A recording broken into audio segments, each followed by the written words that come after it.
Welcome to Call of Discovery, the podcast where we invite you on a journey into the Crucible for a weekly or fortnightly celebration of all things KeyForge, its community, and the excitement of discovery. I am your co-host, Zach Armstrong, sometimes sweaty, sometimes not, always talking about KeyForge, though, and I am here, as always, with Ed Pocock. How are you, Ed?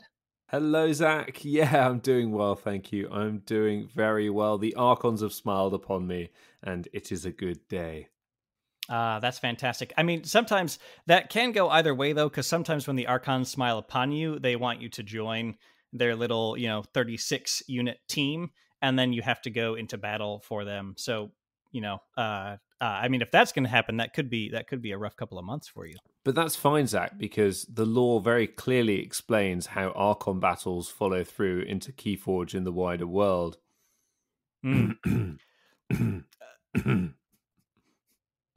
Sure.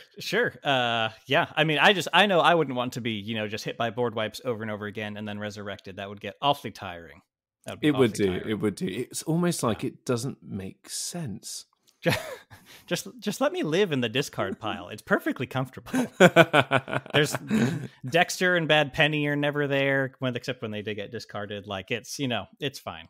You want to get rid of a sweaty Zach, there's only one way. You have to purge them. Let's keep going before Ed decides to infernus me. Ed, what are we talking about today? And we are finally back to having illustrious guests on the podcast. People don't have to just listen to us ramble about things. Isn't that nice? I think it's extremely nice. It's even nicer for our listeners, to be honest, who probably by this point are exceedingly fed up of listening to the two of us rant on about interesting topics for us that may or may not be interesting for them. Very delighted to be joined by Mike, but you might know him better as Soho Jin on Reddit. Hi, Mike. How are you doing? I'm doing very well, thanks. Glad to be here. Great to have you. And we have got a topic today, haven't we, Zach? We do. We are going to talk about what makes a great KeyForge card, which is, of course, a wonderfully broad topic. So we'll just touch on kind of the subjective parts on what does make a great KeyForge card. And one note, if you didn't recognize the name from the author bit, Mike, a.k.a. Soho Jin, is the one behind several posts to the HobbyDrama subreddit, which go through some of KeyForge's darkest times, but are just written in such a lovely way that the readers and the commenters of these posts say, you took us through some of the worst bits of KeyForge, but now I want to play KeyForge. We couldn't resist having someone with that kind of magic for KeyForge on the podcast, which is why we're having Mike on here to talk about just great KeyForge cards in general. So we're really excited to dive into that. First, we always like to get to know our guests a little bit better. So, Mike, tell us, how did you first discover KeyForge and what really drew you into it? So, going back sort of before I first came across KeyForge, I discovered Magic the Gathering when I was sort of around 14, 15. It was being played in my school library. And the first concept of this type of card game was brought to my attention, the idea of summoning creatures and casting magic spells and, having to build your way to taking down your opponent in such a game. It was brand new to me, and it was very, very exciting. And I played that for probably about a year and a half. I didn't get completely competitive with it. I think once I discovered that side of it, it got a bit too much for me. And then I sort of went away from it for a few years, didn't really think about it. But when I got older, I'd left university, and that itch for that same card game came around again. I sort of rediscovered Magic with the dual decks, which I think were very cool ideas. The idea is two decks designed to face against each other. And I was pretty happy with that for a while, and I got more into tabletop at large. And then I had a very good friend of mine from the US called Mr. Chris Klein, and he'd been playing various card games at his local game store, games like Weisschwarz and other things. And he first told me about this game called KeyForge and gave me the basic idea behind it, that there are no booster packs, that you buy decks sealed and they are complete and you cannot change them, and each one comes with its own individual name. Every single deck in the world is entirely unique. And as soon as I heard about this, I wanted to know more, because it was the kind of idea that I would never have come up with. It's the game that I never would have asked for, but as soon as I knew that it existed and I knew about it, I knew I had to play it. So very big thanks to Mr. Klein for showing me that and bringing something into my life that has, I don't want to say it's taken over my life, but maybe a small part of it. I mean, I don't want to say it's taken over my life either, but something called facts might disagree. Yeah, I think that was the reaction a lot of us, whether people came from Magic the Gathering, or board games, or like other FFG games like Netrunner, myself. A lot of us heard the concept of this game and said, "Oh, whether I thought about it or not, that's the kind of lifestyle card game I've been looking for." Right? Like when I sit down at the table, there's less of a chance, especially in locals, that there's going to be a several $100 gap between me and my opponent that determines who wins. Now, of course, if you have like a good play group for EDH, of course, you set good expectations, then you're having plenty of fun. You're having plenty of fun there, right? But KeyForge really takes a lot of that out of the equation, especially with just how fun Sealed is and just the magic of a unique deck. So yeah, that's awesome. I think what saying to you, they're saying to a lot of us as well. Absolutely. And so that drew you to the idea of KeyForge, but what made it stick? What was the moment playing KeyForge, or the one thing that made you go, wow, this really lives up to the idea I had of it when I first heard the concept? I don't know if I'd say it's one specific moment or thing. I think it was a multitude of things over the course of the game's run. Because when I very, very first discovered the game, well, first of all, I was obsessed with having unique names for decks. I just thought that was awesome. But I also liked the speed of the game compared to Magic the Gathering, in that with Magic, you're drawing one card a turn. With KeyForge, you are kind of encouraged to use more cards, to draw more cards, and things, I think, flowed a lot better for me. And so I think that the base gameplay felt like I was doing a lot more with each turn that I was making. And in terms of how the game kept me around and what made me want to keep playing, because when I first started, I wouldn't have said that KeyForge was my favorite tabletop game. I would have said it was a good tabletop game, but it wasn't my favorite. But I think that the game has evolved in many ways, and I think that having the extra sets, there's more complexity and depth. And I think it was when I started to notice that what originally felt like it might have been a game that was similar to other card games, in that people were constantly searching for bait and switch decks. Everyone was running shadows. You didn't want to play a non-shadows deck, or you're wasting your time. Or at least that's what it felt like a lot of the time. And then the game just kind of evolved from there, and it became much more about your strategy, and the community as well, I think, helped those changes become part of our identity, with things like all of the new custom formats that people have created, things like Tesla and Moirai, and adaptive gaming gaining a little bit of steam, things like the SAS ratings becoming more refined over time and becoming integrated into the tournament scenes. And I think that the game has become more of what people wanted from it because of what we have allowed to happen.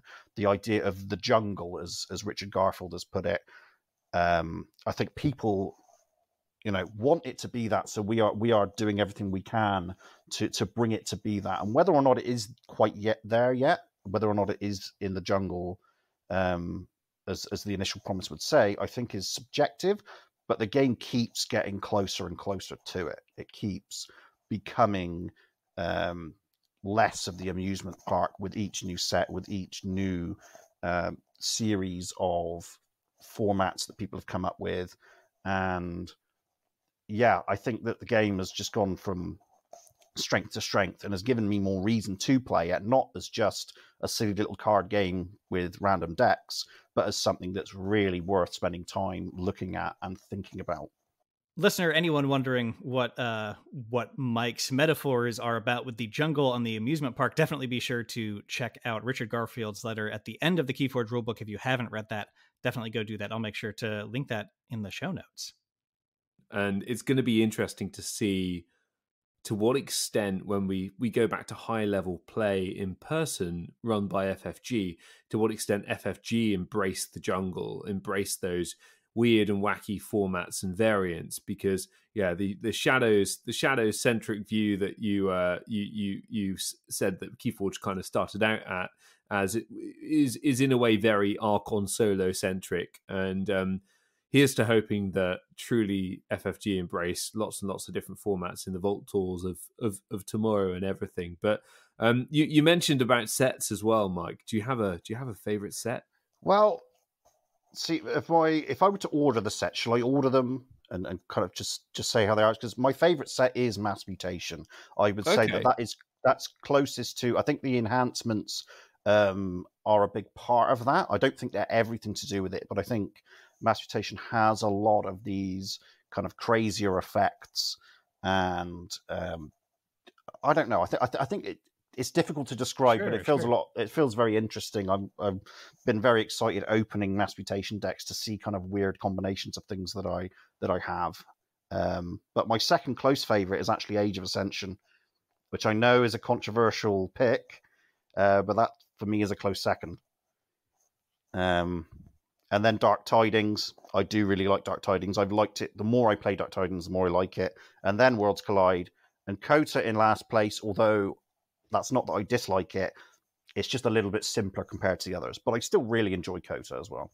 Yeah, I think you and I have a very similar kind of experience and view of the evolution of the game and the sets. Like if you listen to our Worlds Collide set retrospective, Worlds Collide is really what locked it in for me that the game was going to have a lot of gameplay diversity in matchups and different sets and different decks.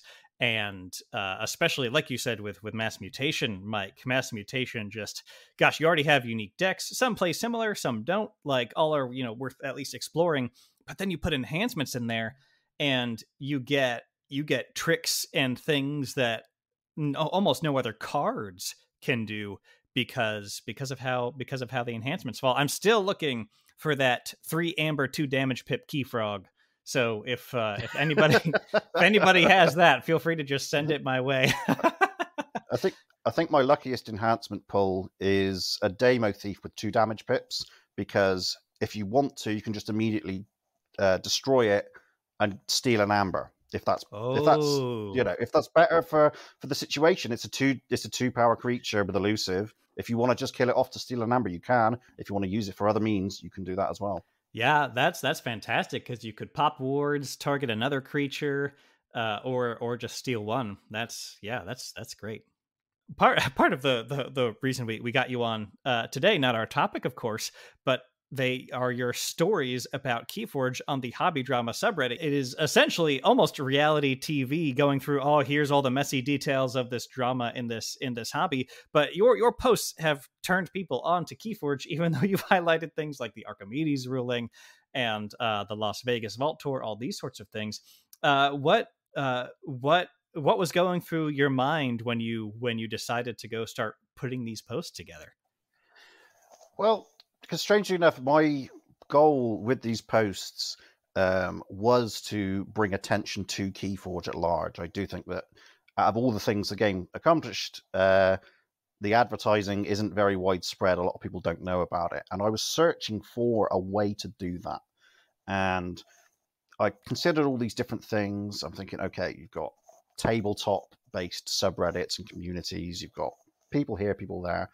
But to just come into a community and say, hey, here's this great game, and here's the great things about it, and here's why you should buy it, it almost comes across as desperate. It's the sort of thing that a shill would do.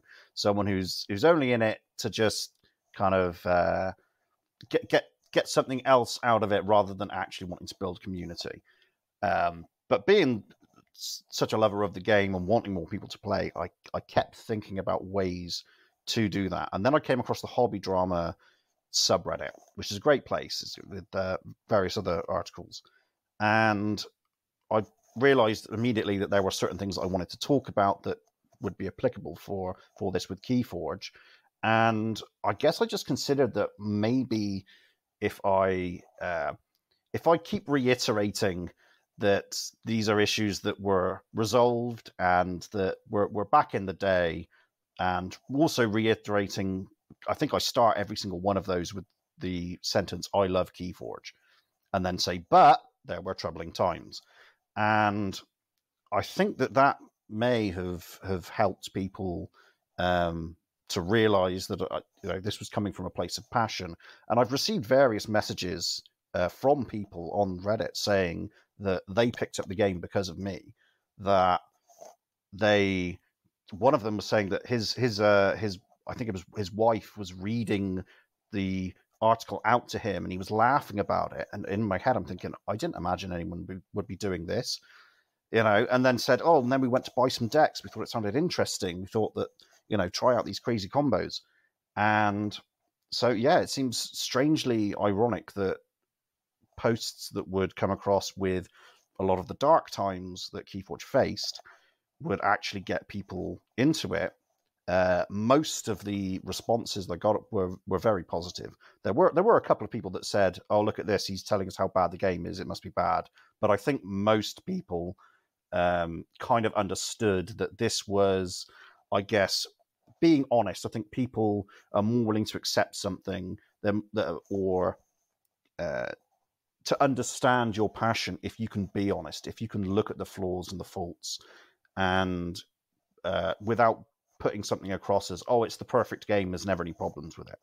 I think that honesty probably came through and made people want to play the game themselves. That's fantastic. And I feel like that paradox you described is very KeyForge, where you said, you wrote these not imagining people would laugh and read them out loud, but going in with genuineness and saying, I love the game, and here's how I'm going to talk about its darkest times, so I can use that to point you to what I do love about it. That's a little bit like the paradox, or the perceived paradox of KeyForge, being that a unique deck, oh, surely that can't be more personal than a constructed deck. But wait, actually, I think to most KeyForge players, that does end up being more personal, because I'm the only one. I have a deck just to my right here. I have the droid who glues aliens. Nobody else has this exact list of 34 cards, right? Nobody else has this particular deck with 4 Ganymede Archivists and 2 Mothers.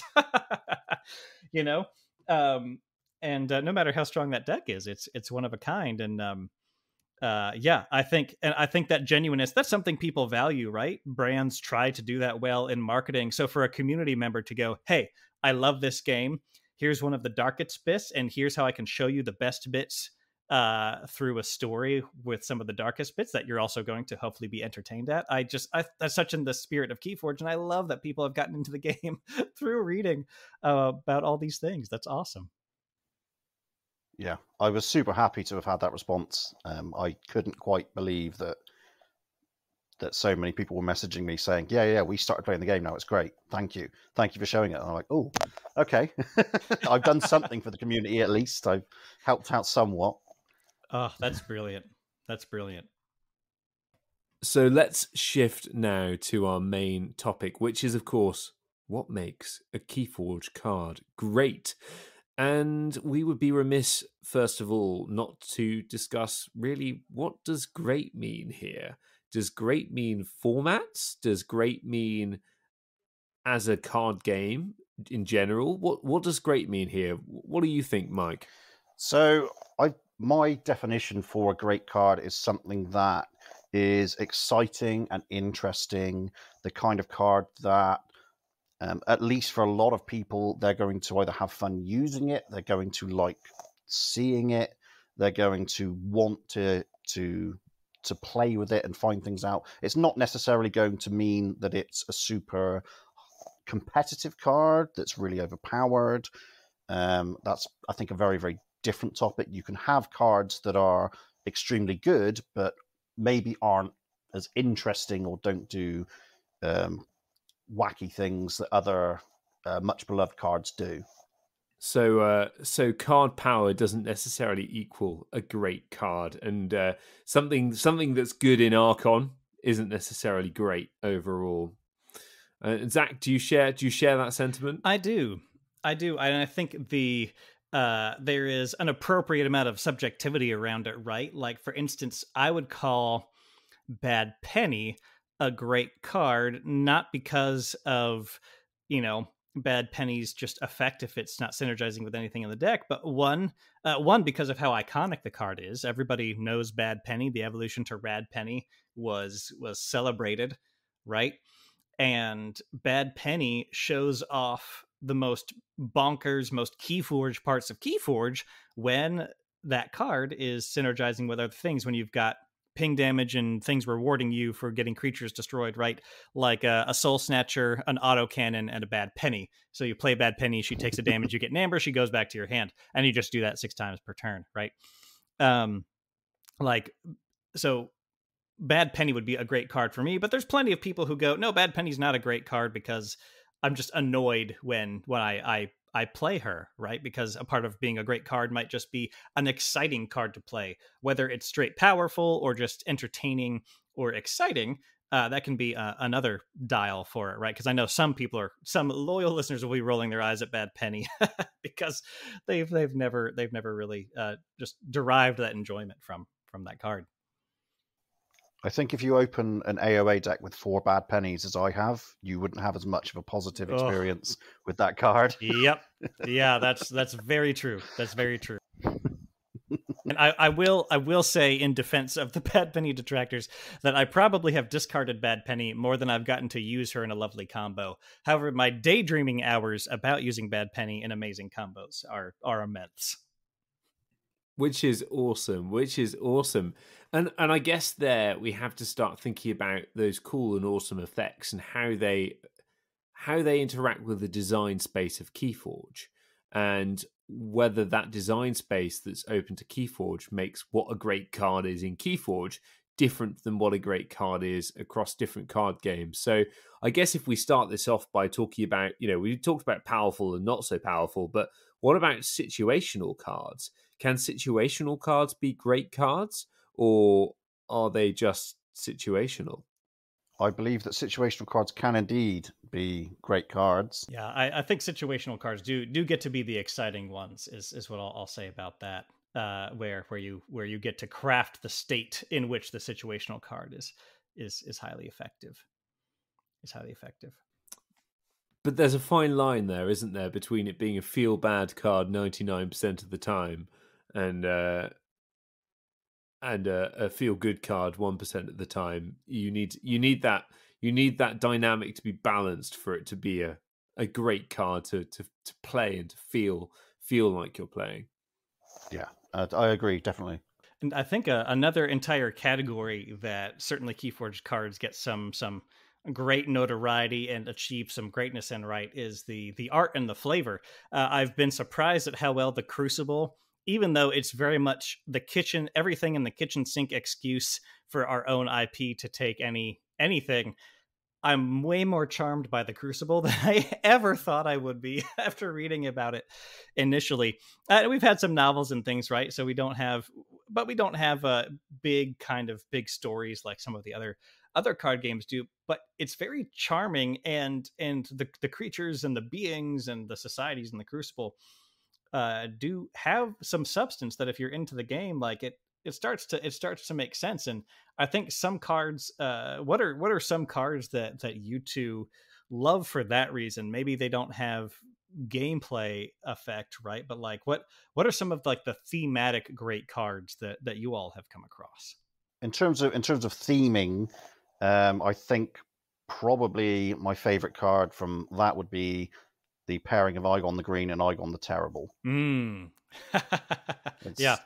It was in one of the first Worlds Collide decks that I opened, and immediately I'm just drawn to it. I love the way the art, I guess the morphing of the art from being very upbeat looking, and the captain stood proudly over his ship to this monstrous looking man, and the flavor text that goes along with it, and just wanting to know what's the story behind him, what made him turn into this thing that he was so opposed to before.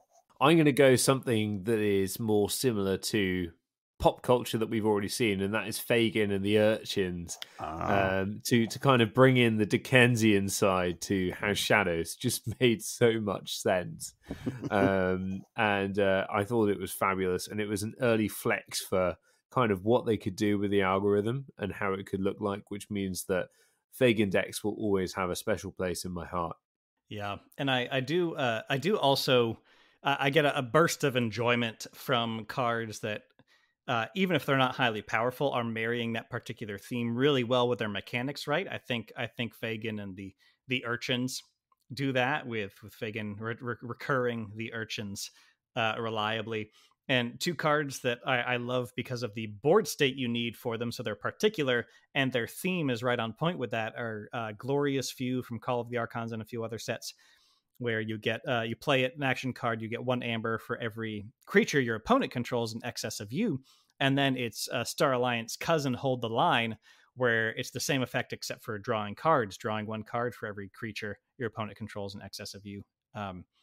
And they're just so fun because it is we're behind, we're the underdog, at least as far as the battle lines are concerned. So we're gonna dig deep and try to get an advantage out of that. So of course, both can be powerful cards in their own right, based on the situation.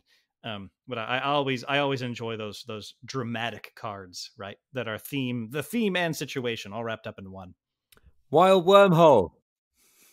Sorry, I just thought I'd shout Wild Wormhole. Ed just shouts Wild Wormhole a couple times per thing. It only happened after he got kidnapped by D House and Jay Bray. We haven't been able to undo the brainwashing. I'm going through therapy from the whole experience, and they say it's good just to be really open about it sometimes, so that's why I come out. Incidentally, though, Wild Wormhole is a cracking card when it comes to design, and it makes such a fun experience. I'd say that makes it a good KeyForge card because it embodies that kind of wild whimsy that KeyForge so well exudes. Yeah, I think because it enables you to do randomness well in a game. And not a lot of card games would have random effects that would feel good. I think Wild Wormhole is almost the quintessential KeyForge card. It's the unexpected. You're turning that card over and seeing what's beyond it, especially if you play sealed and you don't look at the deck list and you'll just say, well, we're going to see what's happening next. I have no idea. Hope it's not Keyhammer, because that's one of the most annoying things. But I think other cards that could have effects that aren't necessarily worded as having a random effect, but you don't know their effect until you actually put them in the game. So Mimicry, for instance, you don't know until you play that matchup what card you're going to mimic. That card could be anything by the time you get to play it. It could be an Amber control card. It could be a creature control card. It could cross houses, cross sets. You don't know what it's going to do until you actually play that matchup. And I was going to say I'll have to mention the likes of Snecklifter and Borrow, because being able to just take... I love Borrow. It's one of my favorite cards since it was introduced, but especially having out of house and out of set artifacts on your side of the table is, well, it just, you don't know what you're going to take from the opponent. It's true. And one of my favorite wins was my opponent played Ceaseforge, and then I borrowed it, and that took away their win state and gave me the win state. It was just, it was perfect. Yeah, I played a Call of the Archons Snecklifter deck with Snecklifter and Borrow, of course, letting you nab the opponent's artifact, and in most cases turn it to House Shadows or another one in your deck, or another house that you have in your deck. And I rode to the top cut when Worlds Collide had just released. I was at a store championship playing a Call of the Archons deck with Snecklifter, and people kept playing hologramophones. across the table from me, which I would then take with my Sneck Lifter in a deck that is easily threatened by a big board. And people kept giving me hologramophones to protect all my creatures with, and it was very kind of them. I got I think 3 wins out of 6 on the back of hologramophones in that particular tournament. So yeah, and honorable shout out to things like Merkins and Fidget as well. Just playing random things from your opponent's deck, just pure chaos, pure theft and chaos. Sometimes just so fun. I'll say in terms of different archetypes of cards, I think the one type of card that I think of as the board warp is the card that is usually has a double-sided effect on the entire, but it just changes the game entirely. And I think one of my favorite ones from that is Gambling Den, because it almost adds a mini game to the game at the start of every turn. The board warp. I love this. Yeah. I love this concept. That's fantastic. I am. This is along with the loot boxes comment. I'm taking this and I'm going to run with it and repeat it multiple times. Board warp and cracking. And I think the design space that KeyForge has, right, allows for bigger board warp cards, because in a constructed format, you can just build your deck around these 2-sided board warp cards like Gambling Den, like Quintrino, Flux, Quixelstone, all these sorts of things. And then you could probably make some pretty unfair decks. But in KeyForge, if you happen to have a good setup, then hey, you happen to have a good setup in your deck that I'm sure there's a silver bullet to, whether it's another card, a matchup, or just smart play on the other side. But Gambling Den is one of my favorites too, Mike, because of at first, when you look at it, it's of course, well, okay, I guess I'll make sure I'm counting what's left in my deck so I can make a most accurate guess. I can maybe not guess if I'm close to check already, or I definitely guess if I'm only at 2 amber. But then you start to play and you start to realize, wait, let's say I get one right. Is there a situation after I get it right and get 2 amber where I can take a turn that ends with me not drawing any additional cards? Or can I take a turn in Star Alliance where I leave some stuff on top of my deck that I know what it is, and then all of a sudden you're setting yourself up for multiple Gambling Den hits in a row? Like there's a lot more depth to that card than I realized, which of course is offered to your opponent too, because it's 2-sided. Yeah, it's an interesting one, and I love the hidden depths of these board warp cards, that you might feel like you know how to play a certain board warp card, but when you play that in a different deck, it's a completely different card. And I think you're right, Zach. KeyForge can do things here that other games can't. But there is one thing to consider with so-called board warps. We've spoken a bit in the past about RAM in a game, and this is the idea where, this is Team Covenant's idea where, just as your computer has a certain number of processes that it can manage at one time, your brain has too. And sometimes KeyForge does come slightly close to butting up against that, particularly with the later sets. And these board warp cards can be quite RAM intensive on the brain, of being something that you have to remember to play in addition to KeyForge itself. So do we think that there is a limit with some of these cards where a KeyForge card isn't a great card anymore because it's just too much to think about at any one time, or there's too much of a barrier there to entry? I mean, I think one good thing is that a lot of these board warp cards are kept at rare. And so if Gambling Den was at common, or if you had a lot of these board warps at common, it would be insane. And it would also make them less special because you'd see them all the time.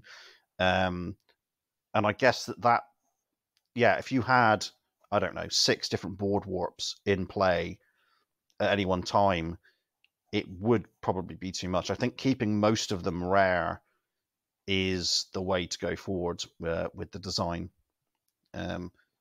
because you want those events to be special. And I think I've had only one game where both players had Gambling Den, and it's just like, wow, you just never see that, which would probably be taken away, by having them a lesser rarity. Yeah, I agree. As we've Dark Tidings, of course, has that, higher RAM, that random access memory. How much stuff do you have to keep track of? That is, that Team Covenant idea. And yeah, keeping them at rare certainly keeps the game a bit easier because, as we've seen with Dark Tidings, man, smoke pours out of most people's ears. Mm. In the decision space there. So, yeah, I think it would be possible for there to be something that's a bit too much, but exactly like you said, Mike, keeping them at rare keeps those decks. Decks are a bit more novelties than they are something frustrating to roll your eyes at a sealed night. I think next we could talk about the type of well, since you liked my board warp phrase, the type of card that I call niche god. And these are cards that we were talking earlier about, cards that were perhaps very situational. The way I describe a niche god card is it's a card that it doesn't always do much, but when it does, it is godlike. So it goes from being a niche card that doesn't really have much use to being a godlike card that accomplishes a lot. And one of my favorites from this category is Chonkers. Because which might be, I don't know, that almost sounded like a disagreement there, but it's a card that doesn't always do a lot, and it can be quite difficult to get its ability to pay off, to get it to be this massive creature with skirmish.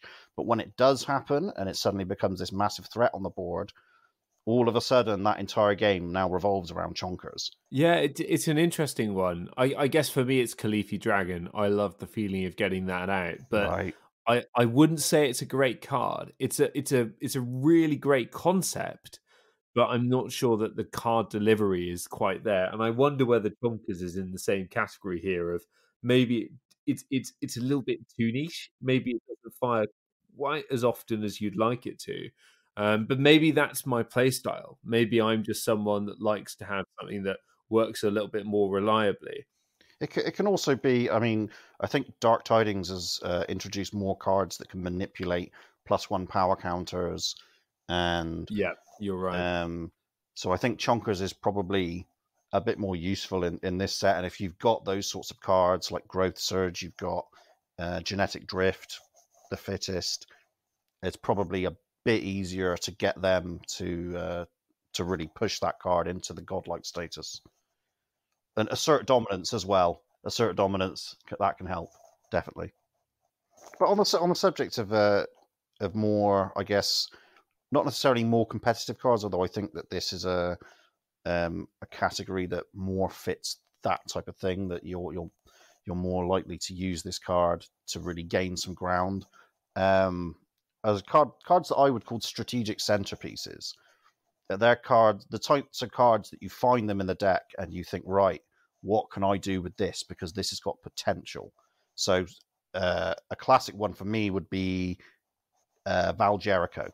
That's a card that's got a lot of potential, and if you're looking at what you can do out of house and how important it is to get Val Jericho in the center of your battle line, because of course, if she is in the center of your battle line, you can play any card that's not of the active house. So you could go into a Dis turn and play a Logos turn, and then next turn play a Star Alliance turn, and then play a Dis. So you've got a lot of options if you can keep her around. And it's the type of card where, because there's so many possibilities, it makes you want to narrow down what are the most effective things that I can possibly do with this card. Another one I think kind of goes within the same range as that is Jargoggle, because it can have a potential for a very simple effect of, oh, I want to archive this card later, I'll put it underneath Jargoggle. But anytime I've seen that card, it's made me really want to think, what can I get out of this by having it be destroyed on my turn so that it can then activate the card that I've put under it? And it's not necessarily going to have the same effectiveness in every deck, but it's I guess the kind of card where you feel encouraged to push the strategy of your game plan. Maybe not completely around it, but definitely taking it into account of when you're building your game plan. I won't bore long-time listeners with stories they've heard before, but suffice to say, I agree completely on Jargoggle, and the possibilities and rules edge cases with that card are immense. Yeah, that's an interesting one. The master plan and the idea of graft in the future might be another similar thing that causes tons of edge cases like that, I suppose, which would be nonetheless entertaining. So I know we've talked a lot about what makes a card great. Well, it's technically subjective. I think there's a lot of agreement across the community on many kinds of great cards, right? And maybe think about what is a card, what has made a card great in your eyes, listener. Definitely hit us up on social media, thinking about that. Right, makes a card great. At the end of the day, it's subjective, but a lot of us have had just such great experience with the cards. A lot of us have had really favorite cards, and so Mike, we want to ask you, what in the context of what makes a KeyForge card great? To you, what is the greatest card of all time? What is your favorite KeyForge card? Well, I'm afraid to say, Ed, glory be to Mars, because it is. It is Collector Worm. Yeah. Okay, I will concede Collector Worm is a fun card. I absolutely love playing that card. It's one of those cards where you just see your opponent's face, and if they haven't seen a Collector Worm before, they think, okay, this is doable because it's only got 2 power. And then they start fighting into it and realize the 5 armor's there. It is a fantastic card. I concur. Yeah. But it's just such a shame. It's in just such an awful house, isn't it? Really? It's a shame. Standard disclaimer that the views of Ed Pocock do not necessarily represent the views of Call of Discovery as an organization. Collector Worm, of course, being the Age of Ascension creature, 2 power, 5 armor beast. It has art that I adore, but it's super gross. And it says, fight, archive the creature Collector Worm fights. If that creature leaves your archives, put it into its owner's hand instead. What enjoyment let me rephrase. What kind of sick enjoyment do you derive from Collector Worm here, Mike? Like, what excites you about using Collector Worm? I think that for me, it crosses a lot of the different categories at the same time. First of all, the theme of it is collecting things, and unlike the Zookeeper, which could do something similar by reaping and putting an opponent's creature into your archives, the Collector Worm is literally going to fight it. It's literally attacking the thing, going and grabbing it, and going, "You're part of my collection now." And so now that that's in your archives, you can look at it anytime you want. And much like if you're a collector, you are having things on display, you're not using them, you're not touching them, you're just looking at them from time to time and admiring them and saying, I like that creature, I'm going to collect it. It's also a card that has a lot of potential if you can really make it work. It's a card that in certain games can almost become the centerpiece of your strategy, that your opponent puts out some cool little high value creatures on the board. Maybe they've got elusive, and Collector Worm just comes and collects them, takes them all out of their battle line, and yeah, I think it can. I think the 5 armor is very special about it. I think there's only 2 creatures, that and Sir Bever, I think, are the only 2 creatures with 5 or more armor. I may be wrong on that. Oh, unless we count Effigy of Melaruk, but then again, that's 100 power, 100 armor. That doesn't necessarily count. But it can create kind of an interesting board state where it's not always clear how much of a threat Collector Worm will be for them. And I also think it's quite a balanced card because, especially now with bigger creatures, we've got big Saurian dinosaurs that can take it out. Not so much Brobnar anymore, but it's a card for me that I feel that it is a very good card. It's not a card that is overpowered in any way, but it can definitely put a thorn in your opponent's side. And when it does work, when it really kicks off and you can get multiple uses out of it, it can be one of those defining cards for that particular matchup. And yeah, you say sick pleasure, but I don't know. I just think that's my idea of fun. Yeah, that's I can't comment on that, but yeah, that is a great reason for a favorite card in Collector Worm. I definitely think there are some people pumping their fist in excitement because Collector Worm, I definitely think, has some of those dedicated fans. And I hadn't quite thought about how special the theme is there, right? Zookeeper, you reap and you kind of get it in this kind of amorphous way, but Collector Worm is quite literally going out and collecting the creature via a fight. And yeah, that fits theme, and yeah, is just so powerful. And people don't often think about, wait, I don't get that creature back at all, I can't bounce it back to my hand, I can't recur it. Well, now I have to play without that creature. So yeah, that's amazing. Okay. Wow. So I think we've really kind of unlocked what a great card in KeyForge looks like here, but I'm sure we've missed a few things. So listeners, if you think of a great card category, I guess, something that makes cards great in KeyForge that we haven't thought about, that's maybe unexpected and unexplored, then please do let us know. And what can people look forward to as far as your writing and content pursuits that we've enjoyed so far? Anything planned for the future? Well, I do have a few ideas of knocking around in my head. There is the Hobby Tales subreddit, which means it doesn't necessarily need to be about drama. And so I've thought of a few things here and there. We have just a general overview of the game, or perhaps even the Tabletop Royale tournament that ended with the surprise of Light Tasker versus Can't Phage, and then another challenger coming into the pit. Might not want to spoil that, but as apart from that, I think I would definitely like to provide more things for the community.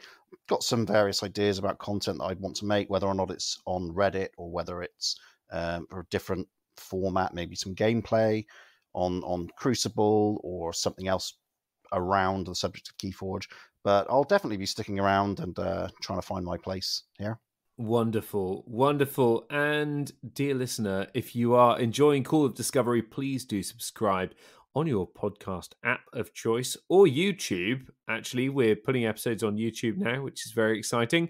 If you're new to KeyForge, please visit the new player guide on Archon Arcana, the KeyForge wiki linked below, to get started on your own unique journey into this wonderful, unique game. If you're looking to support us monetarily, please visit our Patreon link below, where you can sign up and support us monthly and enjoy rewards like our exclusive Discord, where we get many topics and questions for the show. We also have an exclusive podcast series for our patrons, which I think we'll probably have a new episode up for by the time this episode is published on the main Call of Discovery. So on that, we talk about all kinds of things that we don't or can't talk about in regular podcasts. So join us for those if you fancy being a Patreon. Let us also know what you'd like to see more of or less of in future shows by interacting with us across social media, on the Twitter and on the Facebook, or send us an email at podcast@callofdiscovery.com. But most importantly, if you think a friend would enjoy this podcast, please do help them to discover it. Have you answered the call of discovery?